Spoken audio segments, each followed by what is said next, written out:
Cette vidéo comporte tous les commentaires d'études sur les versets disponibles dans la Bible d'études Esprit et Vie, dans l'Épître de Jacques, chapitre 5. Verset 1. Riches, pleurez et gémissez. La Bible ne dit pas que tous les gens riches sont impies. Néanmoins, ce que Jacques décrit est typique de beaucoup de gens riches, versets 1 à 6, chapitre 2 versets 1 à 3. Il y a cependant des exceptions, notamment dans le cas des riches qui ne se laissent pas accaparer par leurs richesses mais qui les utilisent en vue de l'avancement de l'Évangile ou pour aider ceux qui sont dans le besoin, voir l'article intitulé Richesse et pauvreté. Verset 7. Soyez donc patients, jusqu'à l'avènement du Seigneur. Jacques dit que l'avènement du Seigneur est proche, verset 8. Christ viendra comme un juge pour punir les méchants et pour récompenser les justes et réparer les torts qu'ils auront subis, verset 9. La patience est la vertu qui consiste à endurer l'injustice, souffrir l'affliction et les mauvais traitements, en remettant entièrement sa vie entre les mains de Dieu sachant qu'à son retour, il rétablira toutes choses, Deutéronome 32 verset 35, Romains 12 verset 12, Hébreux 10 verset 30, 12 verset 1 à 2, voire Job 2 verset 3, note, Psaume 73 verset 17, note. Verset 9. Le juge est à la porte. La patience et la persévérance dans la foi doivent être pratiquées en raison de la venue imminente du Seigneur, verset 8. Il se tient à la porte. La porte peut ne pas s'ouvrir avant demain ou la semaine qui vient, ou l'année prochaine, mais elle peut s'ouvrir à n'importe quel moment. Verset 11. Patience de Job. Le mot « patience » en grec upomone, renvoie au fait de manifester de l'endurance dans n'importe quelle épreuve que nous avons à supporter, et ce, sans perdre foi en Dieu. Elle découle d'une foi qui triomphe jusqu'au bout, même au sein des souffrances, Job 13 verset 15. Le dénouement des rapports entre le Seigneur et Job révèle que, dans toutes les afflictions de Job, Dieu a considérablement pris soin de lui et l'a soutenu avec une grande miséricorde.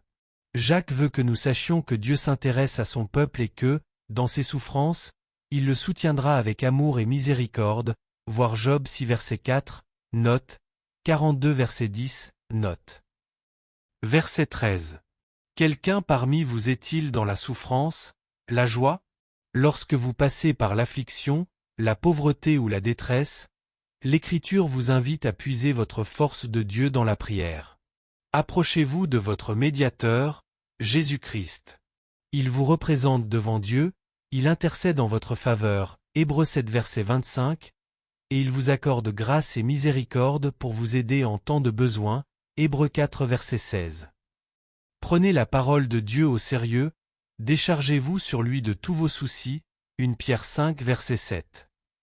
Si nous sommes joyeux dans le Seigneur, nous devons faire monter vers lui des cantiques de louange, voir Psaume 33 versets 2 à 3, 81 versets 2 à 3, 92 versets 2 à 4, 98 versets 4 à 6, 144 versets 9, 149 versets 1 à 5, Psaume 150. Verset 15. La prière de la foi sauvera le malade. Jacques parle ici de maladie physique. Lorsque nous sommes malades, nous pouvons demander aux anciens ou aux responsables de l'Église de prier pour nous. Premièrement, il appartient aux pasteurs et aux responsables de l'Église de prier pour les malades et de les oindre d'huile. Il est à noter que la responsabilité de la prière de la foi incombe aux anciens et non à la personne malade. D'après le Nouveau Testament, la guérison d'une personne dépend largement des actions entreprises par l'Église et par ses responsables. Deuxièmement, l'huile représente probablement la puissance guérissante du Saint-Esprit. Elle servait à encourager la foi, voir Marc 6 verset 13. Troisièmement, d'après Jacques, la prière est plus importante que tout. La prière efficace doit être offerte dans la foi pour que le malade soit guéri. Le Seigneur donne la foi selon son bon vouloir, voir Matthieu 17 verset 20, note, voir l'article sur la guérison divine. Quatrièmement, la guérison n'est pas accordée à tout le monde. Néanmoins, l'Église doit constamment rechercher la puissance de guérison du royaume, et ce, par compassion pour les malades et pour la gloire de Christ, voir l'article sur la guérison divine. Verset 15. S'il a commis des péchés. Jacques reconnaît que la maladie peut être due au péché, verset 16. Par conséquent, lorsqu'une maladie survient, il faut s'examiner soi-même devant Dieu pour voir si la maladie est due à un péché personnel. La conjonction « si » montre clairement que la maladie n'est pas toujours le résultat d'un péché personnel, voir l'article sur la guérison divine. Verset 16. Confessez, priez, soyez guéris.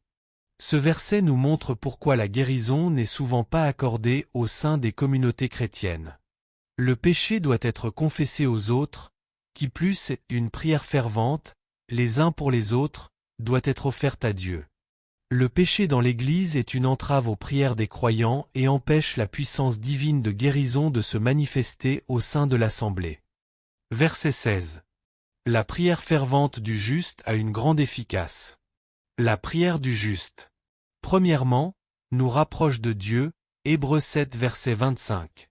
Deuxièmement, permet que notre vie soit remplie de l'Esprit, Luc 11 verset 13, Actes 1 verset 14.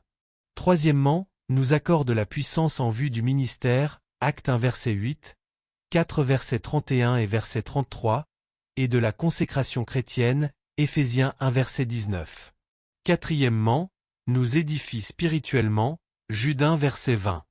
Cinquièmement, nous fait connaître les bénédictions que Christ nous réserve, Éphésiens 1 verset 16 à 19. Sixièmement, nous aide à vaincre Satan, Daniel 10 verset 12 à 13, Éphésiens 6 verset 12 à 13 et verset 18.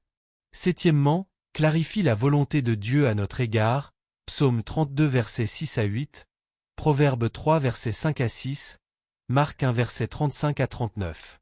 Huitièmement, nous permet de recevoir des dons spirituels, 1 Corinthiens 14 verset 1. Neuvièmement, nous introduit dans la communion avec Dieu, Matthieu 6 verset 9, Jean 7 verset 37, 14 verset 16. Dixièmement, nous apporte la grâce, la miséricorde et la paix, Philippiens 4 verset 6 à 7, Hébreux 4 verset 16. Onzièmement, amène les perdus à Christ, verset 20.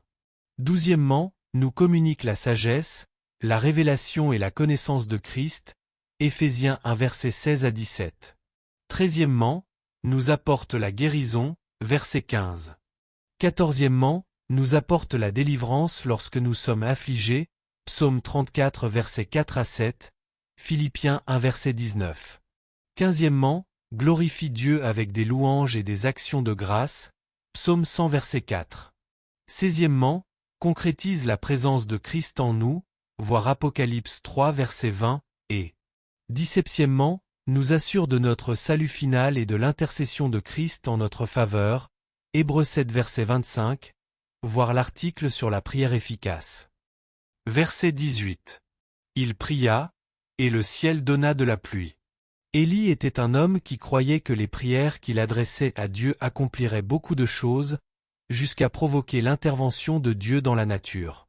Il croyait que la prière d'un juste était capable de changer les choses, versets 13 à 16, Psaume 34 verset 6, Ésaïe 38 verset 1 à 5, Matthieu 17 verset 21, 26 verset 41 et verset 53, Marc 11 verset 24, 2 Thessaloniciens 3 verset 1, voir 1 Roi 17 verset 22, note, 18 verset 42, note.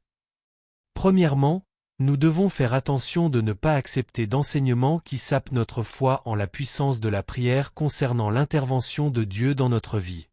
L'un de ces enseignements est le concept de « fatalité », « destin », notion païenne selon laquelle quoi que nous fassions, ce qui nous arrive est immuablement fixé à l'avance, longtemps avant que cela ne se produise. La croyance dans le destin est contraire aux Écritures. Elle nous amène à supposer que le bien et le mal sont absolument déterminés et que la prière de la foi fervente ne change vraiment rien. Deuxièmement, les Écritures enseignent que Dieu agit envers ses enfants non par un déterminisme absolu, mais par sa divine providence grâce à laquelle il agit et répond aux prières du juste. Nos prières et notre foi en Dieu entraînent beaucoup de bonnes choses qui, sans elles, ne seraient pas arrivées, Exode 32 versets 9 à 14. Versets 19 à 20. Si quelqu'un parmi vous s'est égaré. Les croyants doivent faire tout leur possible pour faire revenir à Dieu ceux qui se sont écartés loin de la vérité, par exemple, Galates 4 verset 19, 6 verset 1, 2 Timothée 2 verset 18 et versets 25 à 26, Jude 1 verset 22 à 23. Le salut d'un frère ou d'une sœur qui s'est égaré doit toujours être de la plus haute importance dans la communauté chrétienne. Si le rétrograde revient à Christ, celui qui le ramènera sauvera le pécheur, de la mort spirituelle et de la séparation éternelle d'avec Dieu, voir Romains 6 verset 23, Galates 6 verset 8, Apocalypse 20 verset 14.